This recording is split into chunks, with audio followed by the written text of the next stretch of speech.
Hello dear friends, welcome to all. मैं doctor Nidhi Gupta आपका अपनी इस क्लास में वेलकम करती हूँ। आज का ये जो वीडियो लेक्चर है वो बीएससी पार्ट 2 के लिए है। आज हम यूनिट सेकंड स्टार्ट करेंगे। देखिए, हमने यूनिट फर्स्ट पढ़ा। यूनिट फर्स्ट था थर्मोडायनेमिक फर्स्ट। यूनिट फर्स्ट में जो हमने पढ़ा था थर्मोडायनेमिक्स में, वो पूरा का पूरा थर्मोडायनेमिक के फर्स्ट लॉ पर बेस्ड था। अब हम इसमें यूनिट सेकंड में, थर्मोडायनेमिक्स सेकंड में हम सेकंड लॉ पढ़ेंगे। फर्स्ट लॉ में कुछ कमियां थी, इस वजह से सेकंड लॉ आया। फर्स्ट लॉ ने बताया कि हीट कांस्टेंट होती है, हीट को हम एक फॉर्म से दूसरी फॉर्म में कन्वर्ट कर लेते हैं। प्रोसेस कैसा होगा ऐसा उसने कुछ भी नहीं कहा। फर्स्ट लॉ ने ये तो बताया कि हीट कांस्टेंट होती है, लेकिन उसने ये नहीं बताया कि हीट कांस्टेंट होती है तो किन परिस्थितियों में हम हीट कांस्टेंट मानते हैं, कौन सा प्रोसेस कैसा हो रहा है, स्पॉन्टेनियस है या उस प्रोसेस को होने के लिए हमें कुछ एनर्जी की आवश्यकता है। तो फर्स्ट लॉ ने ये बताया कि हम हीट को एक फॉर्म से दूसरे फॉर्म में कन्वर्ट कर सकते हैं। उसने ये भी नहीं बताया कि ये कन्वर्जन कितने परसेंट हो, एनर्जी का ट्रांसफॉर्मेशन किन परिस्थितियों में हो, ऐसा उसने कुछ भी नहीं बताया। तो फर्स्ट लॉ में कमियां क्या थी? फर्स्ट तो वो ये नहीं बताता कि एनर्जी का जब एक फॉर्म से दूसरे फॉर्म में ट्रांसफर हो तो कैसी परिस्थितियां हो। एनर्जी को हम एक फॉर्म से दूसरे फॉर्म में कन्वर्ट करते हैं तो ये कन्वर्जन कितना परसेंट हो रहा है। इसके अलावा प्रोसेस कैसा है, प्रोसेस स्पॉन्टेनियस है। स्पॉन्टेनियस प्रोसेस ऐसे प्रोसेस होते हैं जो अपने आप होते रहते हैं, जिनके लिए हमें कोई एनर्जी नहीं देनी पड़ती। लेकिन कुछ प्रोसेस ऐसे होते हैं जिनके लिए हमें एनर्जी देनी होती है, वो नेचर के अगेंस्ट होते हैं। तो प्रोसेस के बारे में उसने कुछ भी नहीं बताया। तो इस वजह से सेकंड लॉ की आवश्यकता हुई। सेकंड लॉ हमें बताता है कि स्पॉन्टेनियस प्रोसेस क्या होते हैं। इसके अलावा ये भी बताता है कि वो हीट को जब हम वर्क में कन्वर्ट करेंगे तो कितना परसेंट कन्वर्जन हो। इस वजह से हमने सेकंड लॉ आया हमारा। सेकंड लॉ को कई साइंटिस्ट ने डिफाइन किया है। हम पढ़ रहे हैं कार्नोट साइकिल। कार्नोट क्या बताता है? ये Carnot cycle and Carnot theorem, ये हमारा आज का टॉपिक है। ये एक बहुत ही मेजर क्वेश्चन बनता है कि आप डिफाइन करें कार्नोट साइकिल क्या है, पूरा आपको साइकिल, इससे रिलेटेड न्यूमेरिकल और फिर लास्ट में कार्नोट थ्योरम भी वो पूछ सकते हैं। तो देखिए, कार्नोट ने क्या कहा? कार्नोट ने बताया कि हीट को हम वर्क में कन्वर्ट कर सकते हैं और ये कितना परसेंट कन्वर्जन है, ऐसा उसने कार्नोट ने बताया। कार्नोट ने एक 1 मोल सिस्टम लिया।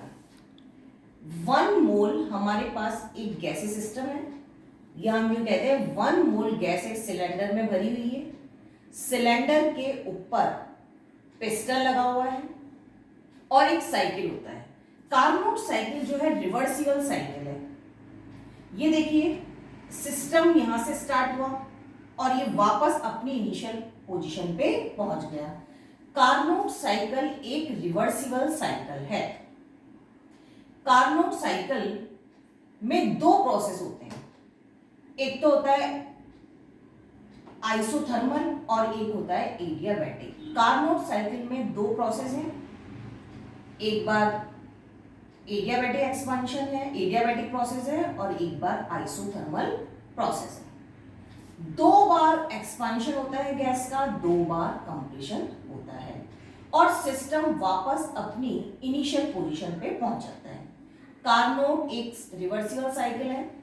कार्नोट में 2 प्रोसेस हो गए, आइसोथर्मल एंड एडियाबैटिक। सिस्टम का 2 बार एक्सपांशन हो रहा है, 2 बार कंप्रेशन हो रहा है।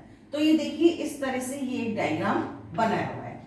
हमें ये इसकी स्टडी करनी है। तो सिस्टम सबसे पहले ए पॉइंट पर था, ए पॉइंट पर प्रेशर था P1, वॉल्यूम था V1। सिस्टम ने अपनी पोजीशन चेंज करी, सिस्टम ए से बी पर आ गया, तो उसका प्रेशर हो गया P2, वॉल्यूम हो गया V2। तो ए बी कर्व मिला। इस ए बी कर्व को हम करेंगे आइसोथर्मल एक्सपांशन। ए से बी पोजीशन आई, ये हुआ आइसोथर्मल एक्सपांशन। फिर सिस्टम बी से सी में गया, बी से सी में हुआ एडियाबैटिक एक्सपांशन, और फिर सी से डी में गया आइसोथर्मल कंप्रेशन, और फिर डी से ए आया एडियाबैटिक कंप्रेशन। तो इस तरह से एक्सपांशन एक्सपांशन कंप्रेशन कंप्रेशन हुआ। ये जो चीज एक्सपांशन में हुई उससे रिवर्स हमें मिलेगा कंप्रेशन में। यहां जो हुआ उससे उल्टा यहां लिखेंगे, यहां जो हुआ उससे उल्टा हम यहां लिखेंगे। इस तरह से 4 स्टेप हो गई। हम हर स्टेप में वर्क डन कैलकुलेट करते हैं। तो सबसे पहले हम स्टेप 1 बात कर रहे हैं। स्टेप 1 में सिस्टम ए से बी गया, कर्व ए बी बता रहा है स्टेप 1, जो कि आइसोथर्मल एक्सपांशन है। सिस्टम का देखिए वॉल्यूम बढ़ गया, V1 से V2 वॉल्यूम इंक्रीज हुआ। जैसे ही वॉल्यूम इंक्रीज हुआ तो प्रेशर जो है डिक्रीज हो गया। वॉल्यूम इंक्रीज हुआ और प्रेशर डिक्रीज हो गया। ये जो हुआ है आइसोथर्मल एक्सपांशन, ये T2 टेम्परेचर पे हुआ है। 2 टेम्परेचर हैं हमारे पास, T2 सोर्स का टेम्परेचर है T2 और T1 है सिंक का टेम्परेचर।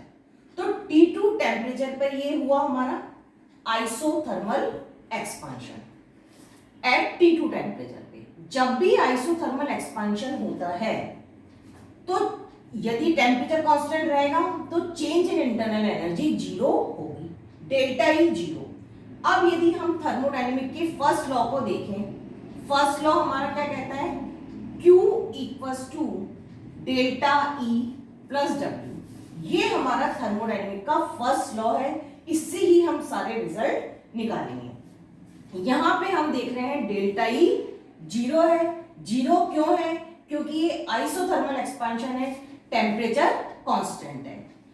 तो T2 है कांस्टेंट है, तो चेंज इन इंटरनल एनर्जी 0 होगा। इसका मतलब है कि जो भी सिस्टम हीट एब्जॉर्ब करेगा वो पूरी की पूरी वर्क में कन्वर्ट होगी। इसने सिस्टम ने हीट एब्जॉर्ब करी Q2 और ये पूरा का पूरा काम वर्क में कन्वर्ट हो गई। वर्क हमें मिला W1। यहां पे सिस्टम ने हीट एब्जॉर्ब करी, तो जो सिस्टम ने हीट एब्जॉर्ब करी तो हम उसे लिखेंगे पॉजिटिव। वर्क और हीट अलजेब्रिक क्वांटिटी है, तो यदि सिस्टम हीट एब्जॉर्ब कर रहा है तो पॉजिटिव आएगा और सिस्टम हीट निकाल रहा है तो नेगेटिव आएगा। इसी तरह से सिस्टम वर्क कर रहा है, work done by the system है तो वर्क पॉजिटिव है, और work done on the system है तो वर्क डन नेगेटिव है। इन दोनों में हमें साइन का ध्यान रखना है। तो यहां हम देख रहे हैं दोनों ही पॉजिटिव है। Q2 equals to W1।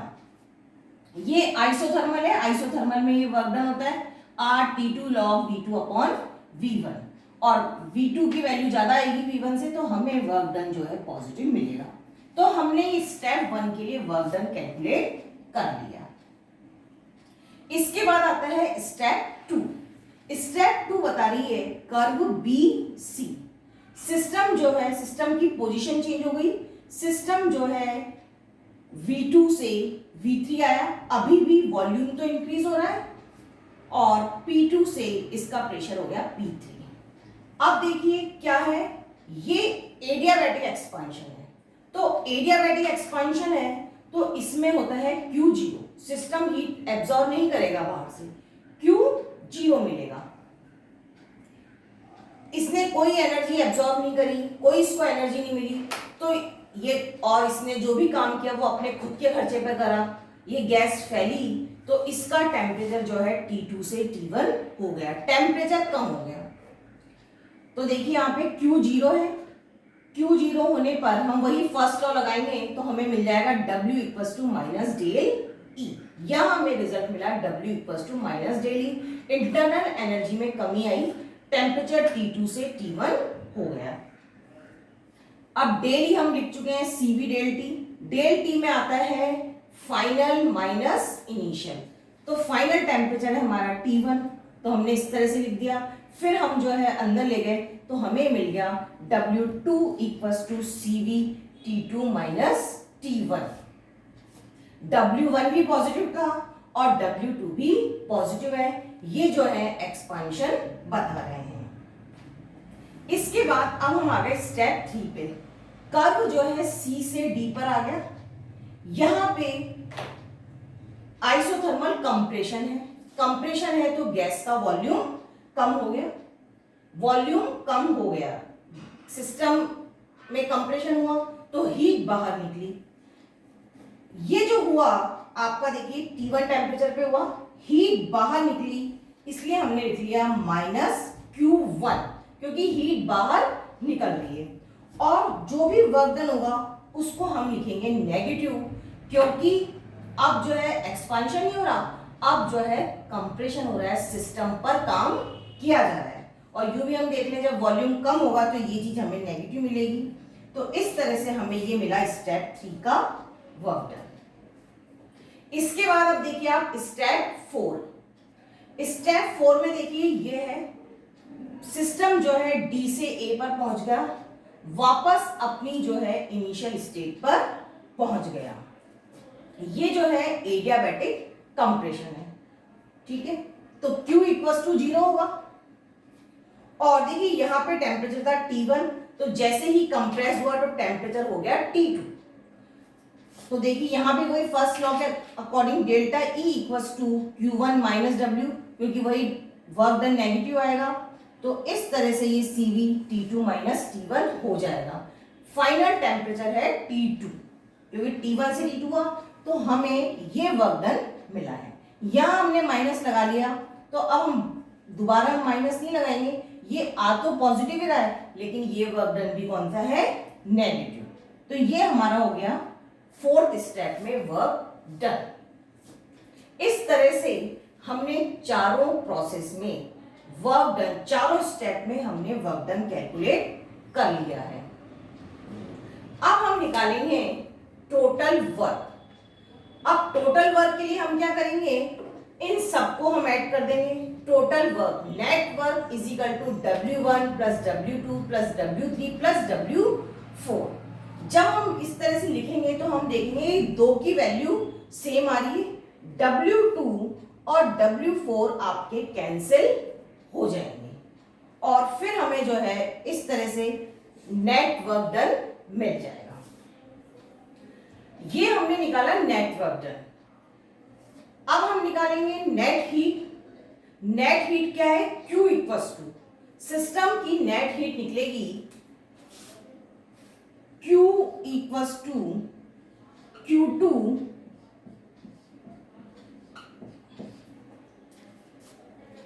देखिए Q2 तो क्या था, पॉजिटिव था, और Q1 जो है नेगेटिव, क्योंकि यहां हीट बाहर निकल रही है।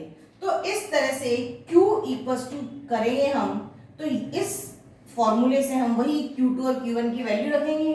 Q2 की वैल्यू हम रख देंगे यहां से, Q1 की वैल्यू यहां रख देंगे, तो हम इस तरह से नेट हीट भी निकाल सकते हैं। नेट वर्क हो गया, नेट हीट हो गई। तो जब हम इनको रखेंगे तो हमें मिलेगा कि W इक्वल्स टू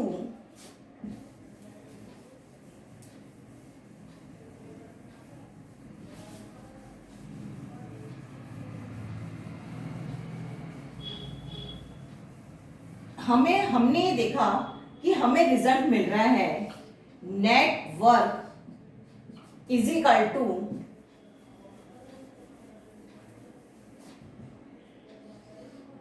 Q। जो भी सिस्टम ने वर्क किया वो पूरा का पूरा हीट के बराबर है। लेकिन क्या ये ऐसा पॉसिबल है, ये ऐसा पॉसिबल नहीं है। कभी भी ऐसा नहीं होगा कि सिस्टम ने जितनी हीट एब्जॉर्ब करी वो पूरी की पूरी वर्क डन में कैलकुलेट हो जाए, बट इट इज इम्पॉसिबल।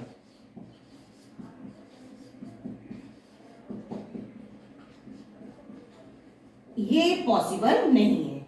तो फिर कितना परसेंट कन्वर्जन हो, इसके लिए कार्नोट ने अपनी दूसरी एक टर्म दी जिसे हम कहते हैं एफिशिएंसी ऑफ द इंजन। उसमें कार्नोट ये कहता है कि एफिशिएंसी क्या होगी, उसको हम बताएंगे नीटा से।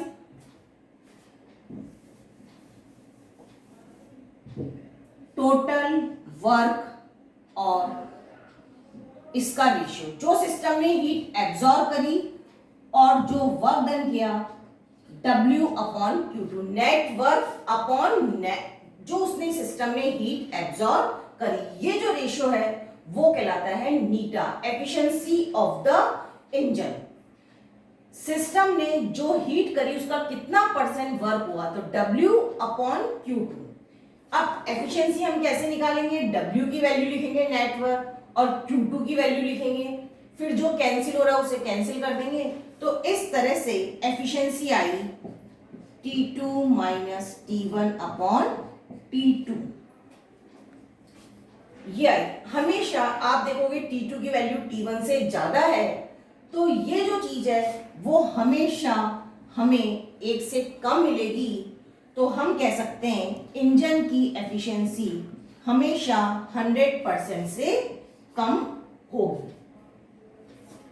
तो इस और W नीचे यहां यदि हम W की वैल्यू रखें, W क्या है Q2 माइनस Q1, तो हम इसको ऐसे भी लिख सकते हैं eta equals to T2 minus T1 upon T2 equals to Q2 minus Q1 upon Q2।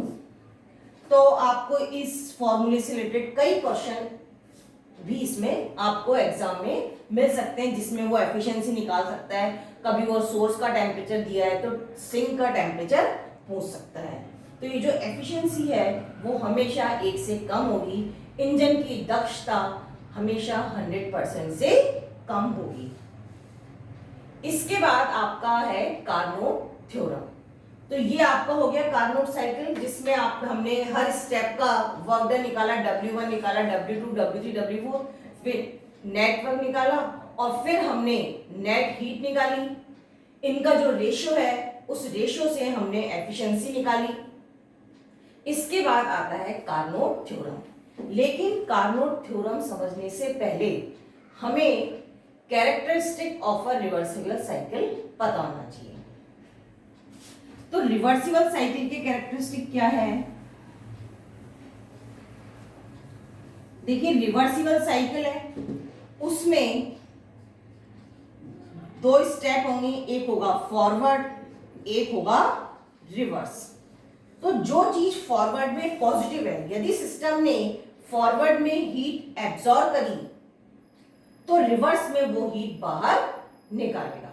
यदि यहां पे वर्क सिस्टम वर्क कर रहा है तो यहां उस पर वर्क डन, सिस्टम पर वर्क किया जाएगा।